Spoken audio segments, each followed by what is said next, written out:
Your outcomes in life are often a lagging measure of your habits.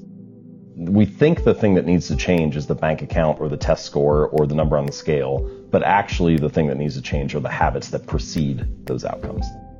Rather than making the goal the default, the thing that you focus on almost exclusively, let's make the system the default, and then only check in on the goal occasionally to see if we're moving in the right direction. Achieving a goal only changes your life for the moment. It's actually not the thing that you're looking for. We think the results are the thing that needs to change, but it's actually the process behind the results. Like, if you have a messy room, let's say your bedroom is a mess, and you set a goal to clean that room, you can get motivated and do it for 2 or 3 hours, and then you turn around and you have a clean room for now. If you don't change the messy habits that led to a dirty room in the first place, then you turn around 2 weeks later and you have a messy room again. And so actually you don't need a clean room, you need better cleaning habits, and then your room will always be clean. You don't need to lose weight, you need better eating habits, and then your weight will always be around where you want it to be. You don't need more money, you just need better financial habits, and then you'll always have enough money to manage the thing that comes up. And I think that's one of the reasons why small habits matter so much. They don't necessarily transform your life overnight, right away. Like, doing 1 push-up does not transform your body, but it does cast a vote for being the type of person who doesn't miss workouts. Or meditating for 1 minute might not give you an immediate sense of calm in your life, but it does cast a vote for being a meditator. The real goal is not to run a marathon, the goal is to become a runner. The goal is not to write a book, the goal is to become a writer. Because once you've adopted that identity, you're really not even pursuing behavior change anymore. You're just kind of acting in alignment with the type of person you already see yourself to be. It's kind of like true behavior change is really identity change. Because once you've changed that internal story, it's way easier to show up each day. You're not even really motivating yourself that much to do it. You're just like, this is who I am now. The technical definition of a habit is a behavior that has been repeated enough times to be more or less automatic. So things that you can do pretty much without thinking about them. Unplugging your toaster after each use, or tying your shoes, or brushing your teeth. Things that you pretty much just go on autopilot when you do them. Now, we often use the word habit to mean different things than that, and we can get into this more. Like, you might say things like, I want to get in the habit of working out, or I want to get in the habit of writing every day. And I know what you mean when you say that, right? You mean I want to make it a regular practice. I want to make it this daily ritual that I follow. But you're never going to go like on autopilot and forget what you write for an hour, right? Like it's a more effortful, conscious thing. And so we can talk about some of that distinction, particularly with making habits easy. What you really want to do is make the beginning easy and automatic, and then the rest of the routine can follow naturally, even if you're consciously thinking about it.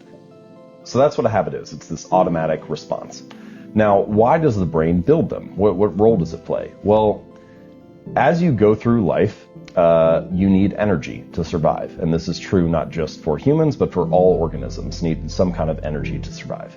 And getting energy requires energy. You need to eat food to be able to walk around and find the next meal. And using energy is expensive because the more energy you use, the less you have available for the other things that life throws at you. And so your brain is looking for ways to conserve energy whenever possible. And habits are a great method for doing that. And it makes that whole process of finding energy, solving the problems of life, and getting through things easier. It requires less energy and attention and effort than it did before.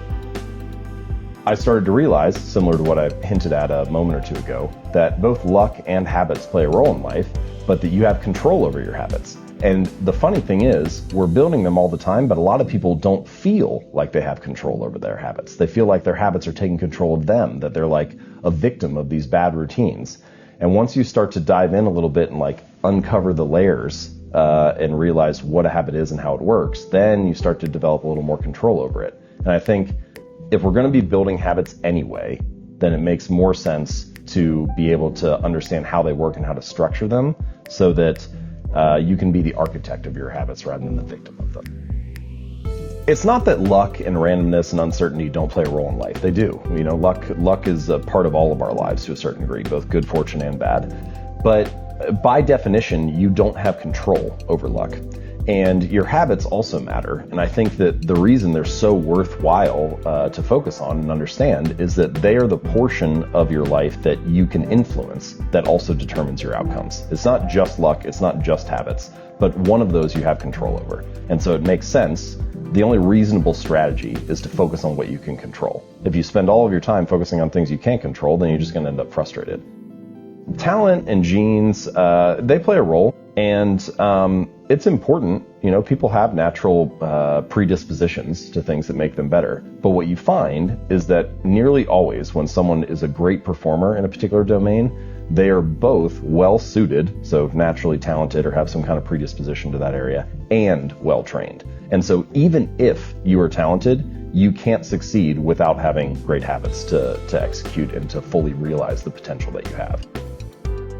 A lot of the time people talk about, I want to have more money, or I want to lose weight, or I want some kind of result. But the truth is, your bank account is a lagging measure of your financial habits. Your weight is a lagging measure of your eating habits. Your knowledge is a lagging measure of your learning and reading habits. And so it's actually, we think the thing that needs to change is the bank account or the test score or the number on the scale, but actually the thing that needs to change are the habits that precede those outcomes. How do we come to believe things about ourselves? Because when you come into the world as a baby, you don't have any preset beliefs or notions. That's not to say that, again, your genes don't matter. They certainly matter in some sense, like your height might be more or less baked into your DNA. But we all realize that if you grew up in a different culture or a different religion or a different community or household, you could adopt completely different beliefs if that was what you were raised in. And so I was like, well, how does that happen, right? How does this internal story that we tell ourselves, our identity, become shaped and formed? And I realized that it's mostly through the repetition of that story. And so what you come to realize is that your habits reinforce a particular identity. And sometimes this can be positive and sometimes it can be negative. The story could be things like, I'm bad at math, or I'm terrible at remembering people's names, or I'm not good at remembering directions places. Yeah. And all of those that's just an internal story that you tell yourself. But each time you have an experience that reinforces that, the story gets solidified. And so I think the method, the takeaway here is that every action you take is kind of like a vote for the type of person you want to become.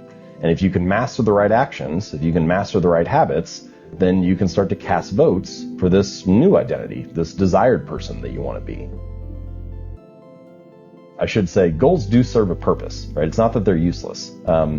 They are good for setting a sense of direction and clarity, so figuring out where do I direct my attention. And they're good for filtering. And what I mean by that is it's very easy as you go throughout life for people to come to you with a different opportunity, or you find out about a new area that you're interested in, and you start to say yes to things because, oh, this is new and exciting. But if you have a goal, it's much easier to say no to the things that intrude. A goal is focused on the outcome. A system is focused on the process. So it's the series of habits or steps that you take to get to that ultimate goal. There's sort of this like yo-yo effect, right. Like someone trains for a half marathon and then they run the race, and that race motivated them to train for the last 3 or 4 months. And then the race ends and they stop, they take a week off, then a week turns into 2 weeks, and then 2 months and so on. And then they turn around like 4 months later and like, man, I haven't ran in months. Like I need to sign up for a new race or something. Because if it's all about the goal, as soon as the goal is achieved, you don't have that motivating you anymore. But if instead it's about being a runner, then even once you finish the race, you still have a reason to show up again the next week, because you're like, well, that's what I do is I run. That's who I am. Right. And so I think that that's a more, in pretty much any domain, true long-term thinking is really goalless thinking. It's much more about being that person, developing that identity, following that system, and then you just happen to realize your potential along the way. It feels insignificant on any day, but then you turn around 10 years later and it's actually, you're surprised by where you end up. And that's a hallmark of any compounding process, that the greatest returns are delayed. And so habits are like that too. They don't feel like much on any given day, but they really add up over the months and years. The cost of your good habits is in the present, and the cost of your bad habits is in the future. And the fact that we prioritize the present over the future ends up making a lot of habit change difficult for that reason.